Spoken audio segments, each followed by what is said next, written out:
Market లో invest చేసి మీ డబ్బులు డబుల్ చేసుకోవాలనుకుంటున్నారా? సుందరరామిరెడ్డి గారి లైవ్ సెమినార్ కి అటెండ్ అవ్వండి.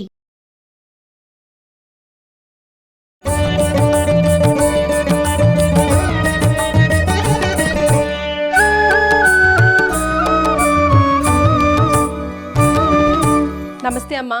నమస్తే తల్లి. సో నవరాత్రిలో భాగంగా 6వ రోజు అమ్మవారు ఏ అవతారంలో మనకి కనిపించబోతున్నారు? లలితా త్రిపుర సుందరి అనేటటువంటి రూపంలో కనపడుతూ ఉంటారు. 24 అవర్స్ మీ నోట్లో మీ నాలుకలో నానేదమ్మా, అది మాత్రం నిజం, అందులో ఎటువంటి సందేహం లేదు. లలితా పరమేశ్వరి, రాజరాజేశ్వరి, పరాభట్టారిక అనేటటువంటి ఆవిడే అన్ని రూపాల్లో కనపడేటటువంటిది ఆవిడగానే చెప్తారు.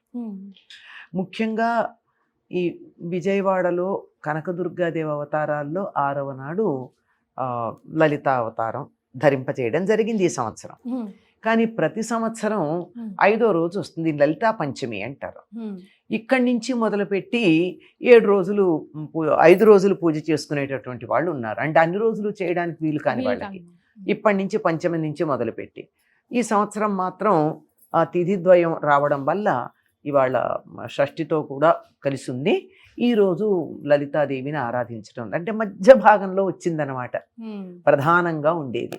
ఈ అమ్మవారు ఈ త్రిపురాత్రయంలో ప్రధానమైనటువంటి దేవతగా, అందులోనూ షోడశాక్షరి మంత్ర అధిష్టాన దేవతగా చెప్తారు.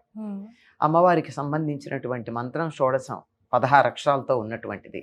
అన్నిటికన్నా ఉన్నత స్థాయిలో అమ్మవారికి సంబంధించినటువంటి మంత్రంగా చెప్పేటటువంటిది ఉంది. దానికి అధిష్టాన దైవం. ఈవిని గురించి మనం లలితా రహస్యనామ సహస్రం చదివేటప్పుడు ప్రార్థనా శ్లోకంలోనే చెప్పుకుంటాం కదండి అమ్మవారి గురించి.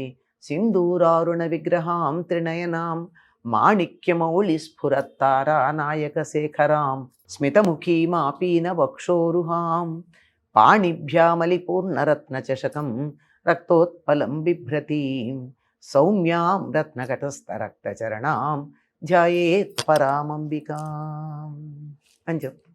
అలాగే అరుణాం కరుణాతరంగితాక్షీం ధృతపాశాంకుశ పుష్పబాణచాపాం అణిమాదిభిరావృతాం మయూఖైరహమిత్యేవ విభావయే భవానీ అని ఆ లలితా పరమేశ్వరు గురించి ప్రార్థించుకుంటాం.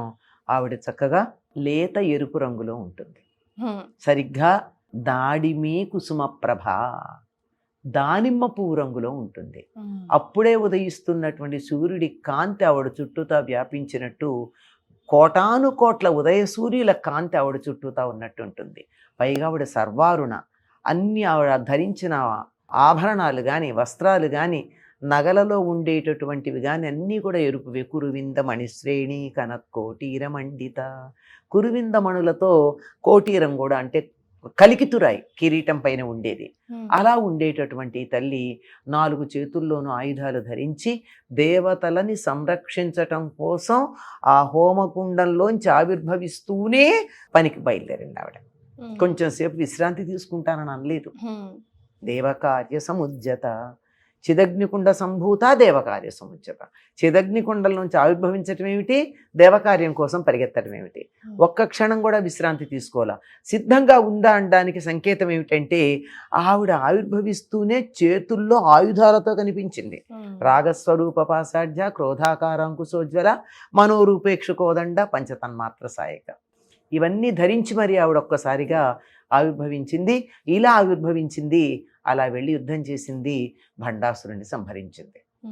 మొత్తం అన్ని అమ్మవారికి సంబంధించిన అవతారాలు, వాటన్నింటి యొక్క సమగ్ర సమన్వయ సంపూర్ణ స్వరూపం ఏదైతే ఉందో అది లలితా పరమేశ్వరిగా మనం చెప్పుకోవచ్చు. అతి సౌమ్యమైనటువంటిది. లలిత అంటే లోకాలన్నింటినీ లాలించి పాలించేటటువంటి తల్లి అని అర్థం. తెలుగు వాళ్ళ అదృష్టం ఏమిటో చెప్పనా, తల్లి అనే పదమే తిరగేస్తే లలిత. అవును కదమ్మా, అదే మనందరికీ తల్లి.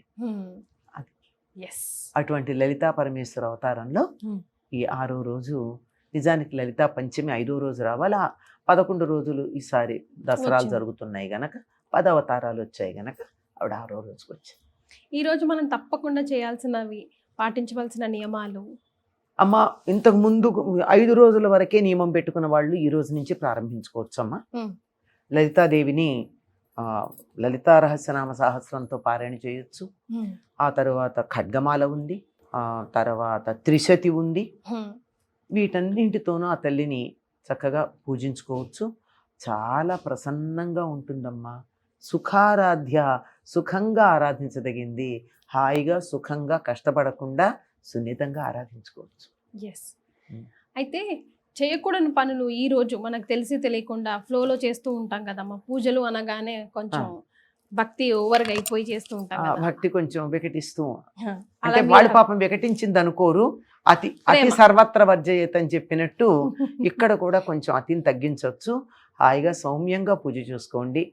ఎన్నిసార్లు వీలైతే అన్నిసార్లు లలితా రహస్యనామ సహస్రం పారాయణ చేసుకోవచ్చు. మా స్తోత్ర పారాయణ చేయొచ్చు అందరూ. నామాలతో చేయాలంటే దానికి కొన్ని నియమాలు ఉంటాయి, చాలా నియమాలు పాటించాలి. దాని ముందు ఓంకారం కానీ, ఓం ఐం హ్రీం శ్రీం అని బీజాక్షరాలు కానీ పెట్టి తర్వాత నమః అని పెట్టి చెయ్యాలి అంటే దానికి చాలా నియమాలు ఉంటాయి. మామూలుగా పూజించుకోదలుచుకున్నటువంటి వాళ్ళు హాయిగా తప్పులు లేకుండా లలితా పరమేశ్వర్ని కుంకుమార్చన చేసుకోండి. దీనికోసం మీరు కోటాను కోట్లు డబ్బు ఖర్చు పెట్టక్కర్లేదు. ఎస్. అందుబాటులో ఉన్న పూలతో ఇంత కుంకుమ వేసి మీకు అందుబాటులో ఉన్న నైవేద్యాలు పెట్టండి. అంతే. హాయిగా చేయండి, Yes. సంతోషంగా ఉండండి. సున్నితమైన తల్లెమ్మ ఆవిడ, మరి మనం మోటగా చెయ్యొద్దు. సో సున్నితంగానే డీల్ చేయాలి. అదే. చాలా సంతోషం అమ్మా, ధన్యవాదాలు. సర్వమంగళ మాంగళ్యే శివే సర్వార్థ సాధికే శరణ్యే త్ర్యంబకే గౌరీ నారాయణి నమోస్తుతే. స్వస్తి.